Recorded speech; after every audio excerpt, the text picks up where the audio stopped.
Salam sejahtera Malaysia, denyut nadi suara rakyat bergema di channel ini. Terima kasih kerana bersama-sama dalam channel ini untuk mendapatkan berita-berita dan ulasan-ulasan terbaik untuk seluruh rakyat Malaysia. Bagi anda yang pertama kali bersama-sama dalam channel ini, sila tekan butang subscribe, like dan share. Malaysia kita punya, cintai Malaysiaku, kita jaga kita. Sekali lagi, bagi anda yang pertama kali, sila tekan butang subscribe, like dan share. Kita mulakan berita menarik hari ini.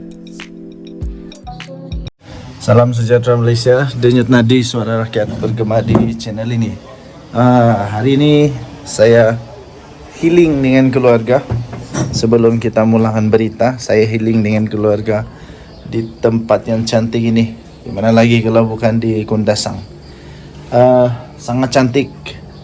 Tempat yang saya tinggal pun murah, RM100 untuk satu malam, 2 katil king. Memang sangat-sangat berbaloi, cantik betul. Saya boleh kongsikan view sedikit dengan anda. Memang sangat-sangat nyaman, sangat-sangat cantik lah.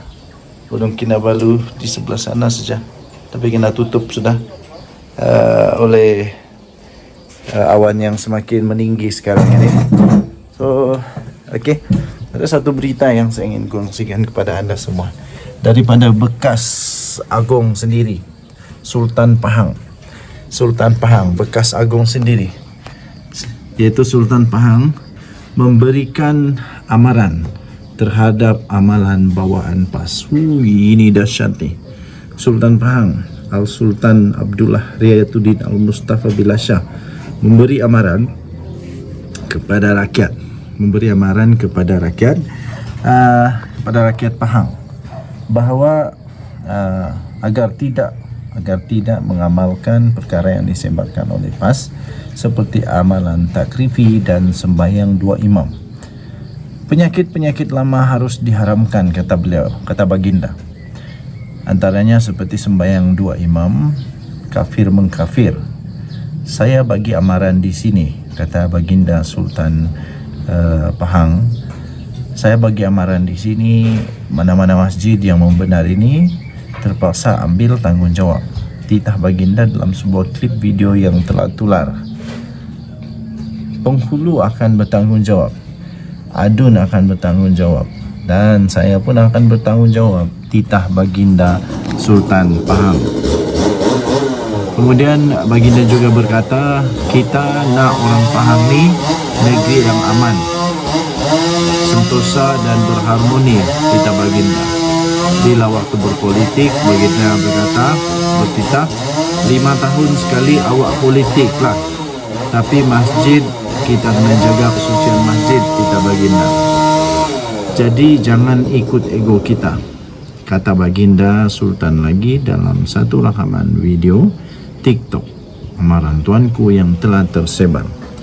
Fenomena sembahyang dua imam dan takrifi bermula dari era 1980 susulan amanat hadi yang masih berterusan.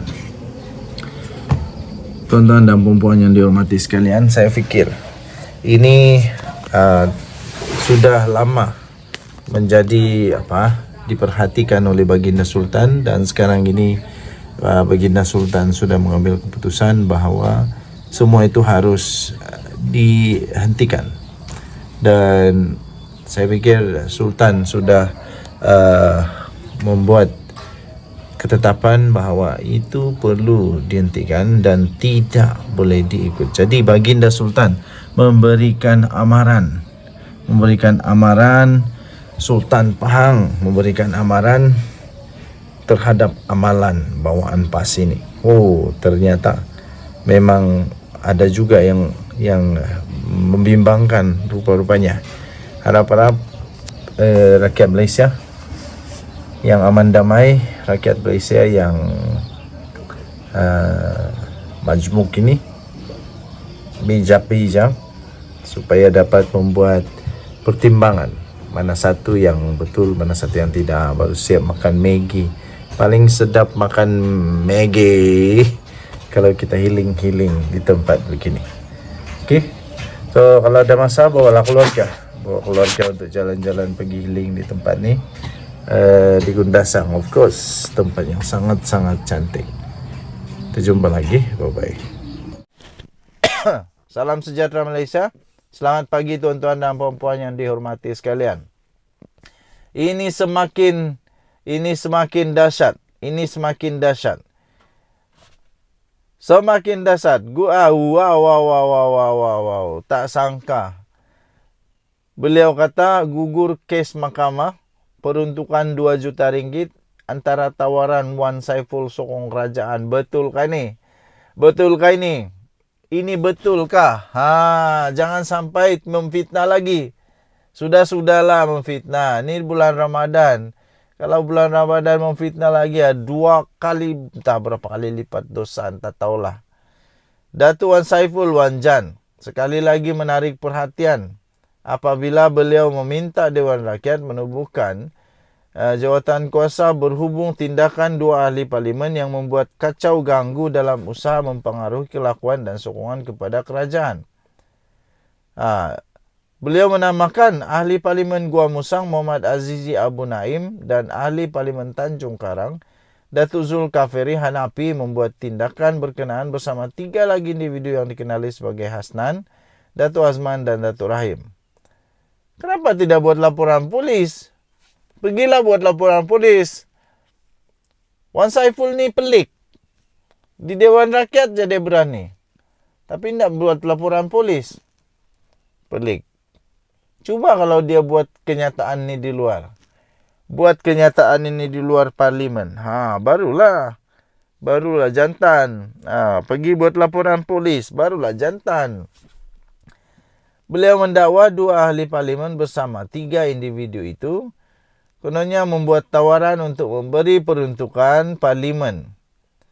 Peruntukan projek bernilai 2 juta, bayaran kos perubatan isteri beliau, kos guaman peruntukan di mahkamah, dan token yang tidak dinyatakan nilainya serta pengguguran kes di mahkamah. Katanya saya mengemukakan peraturan 80/E kerana sudah ada kes duluan pada 2009 membabitkan ahli parlimen Bukit Gelogor, Mendiang Karpal Singh. Saya ingin mencadangkan Dewan ini membuat ketetapan supaya jawatan kuasa pilihan khas mengambil tindakan berdasarkan peraturan 80/E yang dibaca bersama Seksyen 9 Akta Majlis Parlimen Keistimewaan dan Kuasa 1952 bagi mengenal pasti, membicara, memutuskan, menghukum beberapa individu yang membuat penawaran bagi mempengaruhi kelakuan saya dalam Dewan ini. Katanya yang bangun mengemukakan peraturan mesyuarat itu sebaik selesai sesi soal jawab. Wan Saiful mendakwa Muhammad Azizi memperkenalkan beliau dengan 2 individu yang dikenali sebagai Hasnan dan Datuk Azman pada 17 Januari lalu. Manakala Zulkafli memperkenalkan individu bernama Datuk Rahim. Wan Saiful mendakwa ada pihak yang menyediakan teks ucapan. Katanya mereka termasuk Zulkafli yang menghantar cadangan yang mengandungi ucapan yang mahu diucapkan ketika membahas Tita Diraja di Dewan Rakyat pada 28 Februari dengan usaha mempengaruhi kelakuan beliau dalam Dewan berkenaan. Katanya saya menganggap ini usaha kacau ganggu melalui penawaran dan ancaman yang salah kepada saya sebagai ahli Dewan Rakyat yang mana berlaku tindakan menghina majlis berdasarkan Seksyen 9D, 9E Akta 347 dan boleh jika disabitkan hukuman di bawah akta yang sama.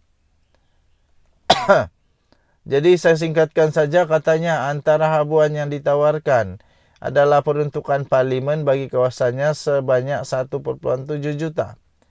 Kesan pendedahannya itu, beliau mendakwa tidak sampai sejam dihubungi pihak SPRM yang memintanya membuat laporan berhubung dakwaan beliau disogok untuk menyokong Perdana Menteri. Minggu lalu, Wan Saiful mendakwa beliau menerima notis SPRM yang disifatkannya mengganggunya sehingga memberi tekanan tidak wajar kepada beliau sebagai ahli parlimen. Beliau menyifatkan notis itu sebagai tidak adil termasuk berbahaya kerana boleh mengancam imuniti ahli parlimen daripada pendakwaan dan keistimewaan ketika berucap atau berbahas di dalam Dewan Rakyat. Inilah yang saya pelik nih. Wan Saiful hanya berani bercakap di Dewan Rakyat, tapi tidak berani pun buat laporan polis, tidak berani buat banyak perkara lah. Jadi di luar Dewan Rakyat. Denyut Nadi Suara Rakyat, penggemar channel ini. Jangan lupa tekan butang subscribe, like dan share. Kita jumpa lagi. Bye bye.